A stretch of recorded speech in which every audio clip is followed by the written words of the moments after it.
The discussion of this point relates to the fact that Israel commits war crimes, crimes against humanity within the occupied Palestinian territory, including East Jerusalem and the occupied Syrian Golan. According to the report of the Director General, 191 Palestinians have been killed and 10,345 Palestinian victims have been recorded, with 187 attacks reported by the WHO against health services in the occupied Palestinian territories. We have seen how Palestinians are struggling to get essential medical care and even emergency care. Widespread damage to infrastructure, including hospitals, clinics, and ambulances, and educational, water, and sanitation facilities, has significantly limited access to basic services. The presence of checkpoints and barriers within the West Bank and the travel permit regime, all of which are contrary to the WHO objective and principles. We welcome this important report and the WHO's continued support and commitment to the right to health of Palestinians and Syrians living under Israeli occupation. With that said, Malaysia stands firm in our unwavering support for the Palestinians who rightfully deserve their independent and sovereign state based on pre-1967 borders with East Jerusalem as its capital. And let me also note the health professionals that have been killed by the occupying power. You know very well that paralyzed Palestinians have been attacked by Israeli forces. Today, there are 76 Palestinian prisoners who have been blinded. The occupying forces refuse to liberate these people, and these people have died because they did not have access to health services. Prolonged Israeli occupation of the Palestinian territory and Syrian Golan, its illegal settlement activities and discriminatory policies and practices continue to negatively impact living conditions of the population under occupation. We call on the international community to provide the medical care needed for the Palestinian people and to rebuild the institutions destroyed by the occupying forces in order to ensure a good health situation in the occupied Syrian Golan and for the Palestinian people. 2023 also marks the completion of 75 years of Al-Nakba, or catastrophe, where millions of Palestinians were dispossessed of their homes and homeland in 1948. The situation has only aggravated since then, with more people, including in East Jerusalem and the occupied Syrian Golan, living under the occupation regime.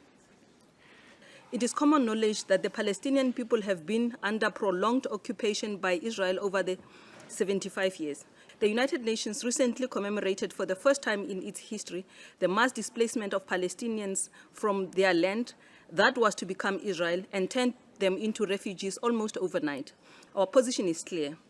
The occupation must end. A two-state solution must be achieved in line with international law. It is with tremendous indignation that day after day we see the news that confirm the consolidation of annexation policies of Israel in the occupied Palestinian territories and the ongoing increase of their illegal settlement practices. Settlements continue to be constructed and expanded in the occupied Palestinian territory.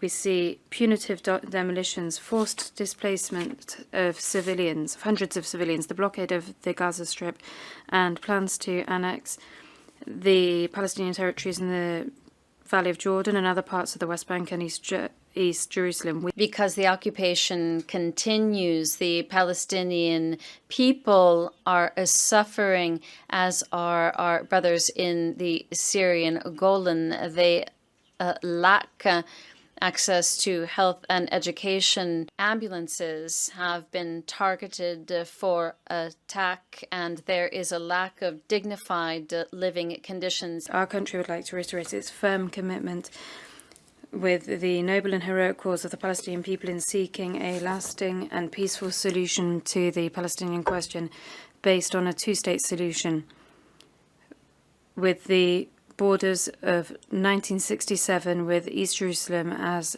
capital of the Palestinian state. 75 years ago, this month, some 700,000 Palestinian refugees Palestinians became Palestinian refugees. Their situation has not changed at all. Today, we have 5.8 million Palestinian refugees in the region. UNRWA is deeply committed in the protection and support of Palestinian refugees. The decision in document A76B Conf 1 is adopted